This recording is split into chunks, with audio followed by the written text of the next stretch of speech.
صبح खैबर पख्तूनख्वा से कुछ अच्छी खबरें सामने नहीं आ रही हैं। इस वक्त कर्फ्यू का निफाज हो चुका है। 12 के करीब अफवाज पाकिस्तान के जवान शहीद हुए हैं और अफगानिस्तान की खुफिया एजेंसी के सरबराह की जानिब से बयान भी सामने आया है। ये तमाम चीज़ें आज के इस व्लॉग में आपके सामने रखेंगे। अस्सलाम वालेकुम। आज तारीख है 13 सितंबर 2025 और मैं हूँ रजा अब्बास। आपसे दरख्वास्त की वीडियो को लाइक और चैनल को सब्सक्राइब जरूर कीजिएगा। खैबर पख्तूनख्वा की जो सूरत हाल है वो दिन ब दिन आपको मजीद कशीदा से कशीदा तर होती हुई ही जा रही है। पहले जो पैटर्न हमें कलदम टीटीपी या मुसल्ला गिरोह इनका नज़र आया करता था, वो फ़कत कबायली बेल्ट तक ही महदूद था। मगर हम अब देखते हैं कि बाजूड़ की हद तक या बन्नू की हद तक या जो मेन जो मरकज़ी अज़ला हैं वहाँ तक इनकी जो कार्रवाइयाँ हैं वो आपको बढ़ती हुई नज़र आ रही हैं। DGISPR की जानिब से जो भी ताज़ा तरीन जो बयान सामने आया है उसमें बताया ये गया है कि बाजोड़ के अंदर खुफिया इत्तलात की बुनियाद पर एक ऑपरेशन किया गया और इस ऑपरेशन के दौरान कलदम टीटीपी या इनसे वाबस्ता जो अफराद थे 22 के करीब उन्हें निशाना बनाया गया, उन्हें हलाक किया गया। इसी तरह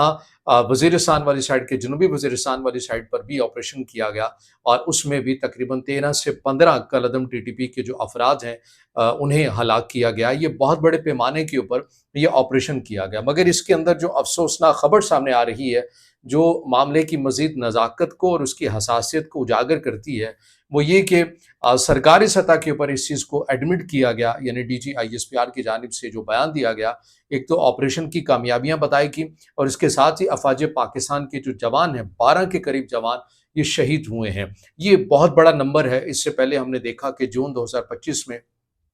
शुमाली वज़ीरिस्तान या मीर अली की अगर हम बात करते हैं तो वहाँ पर जो एक कार्रवाई के ज़रिए हमारे जो 13 जो जवान थे वो शहीद हुए थे। फिर इससे भी एक और बड़ा नंबर हमें दिसंबर 2024 के अंदर भी मिलता है और उसके बाद पाकिस्तान की जानिब से अफ़गानिस्तान के अंदर जाकर कार्रवाई भी की गई थी, क्योंकि पाकिस्तान ने ये वाज़ेह तौर पर कहा था कि ये जो कार्रवाई की गई है और हमारे जवान बड़े पैमाने के ऊपर शहीद हुए हैं, इनकी तमाम तर जो मनसूबाबंदी जो मास्टरमाइंड थे वो अफ़गानिस्तान में बैठे हुए थे। अभी की जो कार्रवाइयाँ बैक टू बैक हो रही हैं, इनके भी जो ताने-बाने हैं, वो पाकिस्तान के पास वाज़ेह सबूत हैं कि ये अफ़गानिस्तान के अंदर इनके मास्टरमाइंड बैठे हुए हैं, सहूलतकारी वहाँ से होती है, वसाइल वहाँ से दिए जाते हैं और पाकिस्तान के अंदर ये दरअंदाज़ी करते हैं, ऐसी कार्रवाइयाँ करते हैं। चूँकि DGISPR की जानिब से भी जो स्टेटमेंट जारी की गई, उसके अंदर भी वाज़ेह किया गया कि अफ़गान अबूरी हुकूमत अपनी ज़िम्मेदारियों को पूरा नहीं कर रही है और इन कार्रवाइयों के अंदर जो ज़्यादातर अफराद निशाना बंध रहे हैं, जो इन कलदम तंजीमों का हिस्सा है, उनमें मेजॉरिटी अब आपको अफ़गान शहरियों की मिल रही है।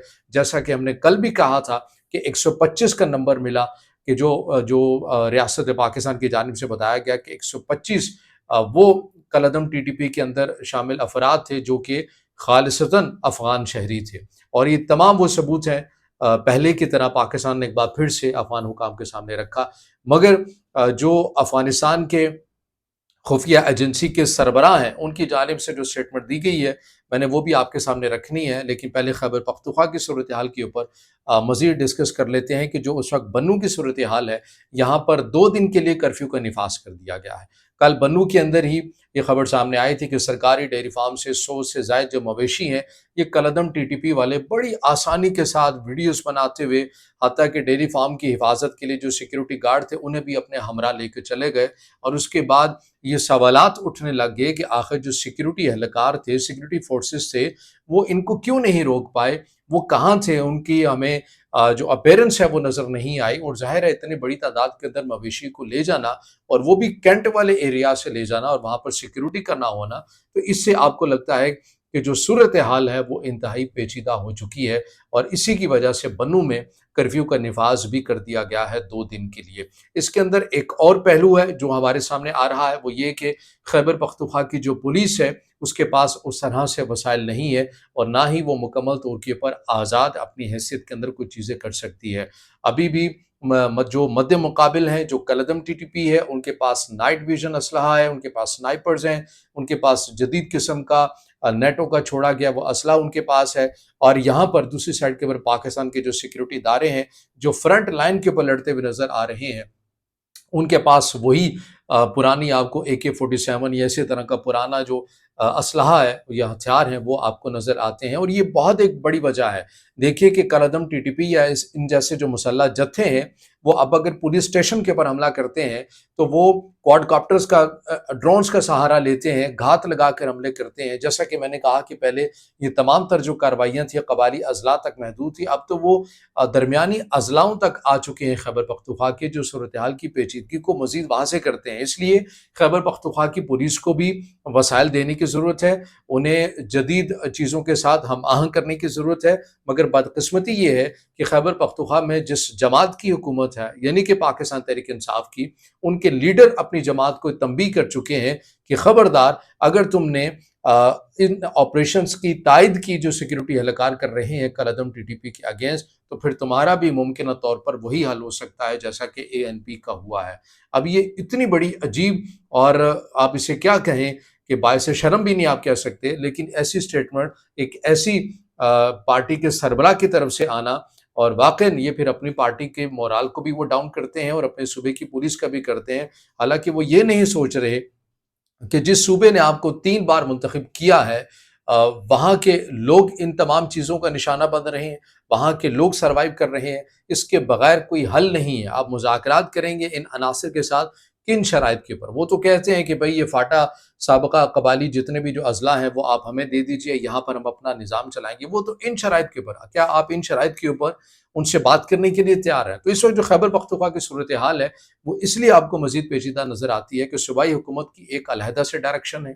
اور وہاں کی جو سیکیورٹی اہلکار ہیں، فورسز ہیں، وہ آپ کو ایک الگ زاویے کے اوپر ان عناصر کے اگینسٹ لڑتے ہوئے نظر آ رہے ہیں۔ جو افغانستان کی خفیہ ایجنسی کے سربراہ ہیں، اقوام متحدہ کی جانب سے، ایران کی جانب سے، چین کی جانب سے، رشیا کی جانب سے جو بارہا افغان حکام کو کہا گیا کہ آپ کے ملک، آپ کی سرزمین استعمال ہوتی ہے اپنے ہمسایہ ممالک کے اگینسٹ، اور یہاں پر محفوظ پناہ گاہیں ٹھکانے ہیں کالعدم جماعتوں کے، تو آپ ان کے اگینسٹ کارروائیاں کریں۔ تو ان کے سربراہ کی جانب سے اب یہ بیان سامنے آ گیا ہے کہ بھئی یہ دنیا ہمیں نہ بتائے کہ ہمارے ملک کے اندر محفوظ پناہ گاہیں یا ٹھکانے ہیں، ہمارے یہاں پر کوئی وجود نہیں ہے۔ یہ پاکستان کے اندر کالعدم ٹی ٹی پی یا ان جیسی جو تنظیمیں ہیں ان کے محفوظ پناہ گاہیں ٹھکانے ہیں، پاکستان کو چاہیے وہاں پر کارروائی کرے۔ افغانستان کے اوپر کسی بھی قسم کا کسی کو الزام نہیں لگانا چاہیے، کیونکہ افغانستان کے اندر ایسا تو کچھ ہے ہی نہیں ہے۔ اب یہ شواہد کس سے بھولے ہوئے ہیں کہ کالعدم ٹی ٹی پی کا سربراہ مفتی نور ولی محسود کہاں پر ہے، حافظ گل بہادر کہاں پر ہے، یا ان جیسی جو دیگر جو تنظیمیں ہیں ان کے ماسٹر مائنڈ کہاں پر ہیں، ان کے تربیتی مراکز کہاں پر ہیں؟ یہ تو پاکستان نے نہیں کہا نا، یہ تو ایران بھی کہتا ہے، چائنا بھی کہتا ہے، رشیا بھی کہتا ہے، اقوام متحدہ بھی کہتا ہے، اور ثبوتوں کے ساتھ کہتے ہیں، اور پاکستان نے بھی ثبوتوں کے ساتھ آپ کو بتایا کہ یہ ان کے ہائیڈ آؤٹس ہیں، یہ ان کے محفوظ پناہ گاہیں ٹھکانے ہیں، آپ ان کے اگینسٹ کارروائی کریں۔ لیکن لگ ایسے رہا ہے کہ افغان حکام پاکستان کے معاملات کو سنجیدگی سے لینے کے لیے ہرگز بھی تیار نہیں ہے۔ پاکستان کے پاس کیا آپشن بچا ہے؟ کیا پاکستان اسی طرح اپنے سیکیورٹی اہلکاروں کی شہادتیں دیتا رہے گا؟ کیا پاکستان کا اتنی اہمیت کا حامل صوبہ خیبر پختونخوا اسی طرح مسلسل بدامنی کا شکار رہے گا؟ کیا اس کا کوئی مستقل حل نکل سکتا ہے؟ نکل سکتا ہے تو کس طریقہ کار کے ذریعے نکل سکتا ہے؟ یہ تمام تر وہ نکات ہیں، پوائنٹس ہیں جو ہر باشندہ اس وقت اپنی زبان پر لیے ہوئے ہیں، مگر ان سوالوں کے جواب یا رائے حل ہمیں نظر نہیں آتے۔ آپ کو لگتا ہے کہ کوئی رائے حل ہو سکتا ہے؟ کیا ہو سکتا ہے؟ یا اس سے جڑا آپ کا کوئی سوال علیحدہ ہو تو ضرور کمنٹ میں آپ نے اپنی آراء سے آگاہ کرنا ہے، ویڈیو کو لائک کرنا ہے، دوستوں سے شیئر کرنا ہے، اور چینل کو سبسکرائب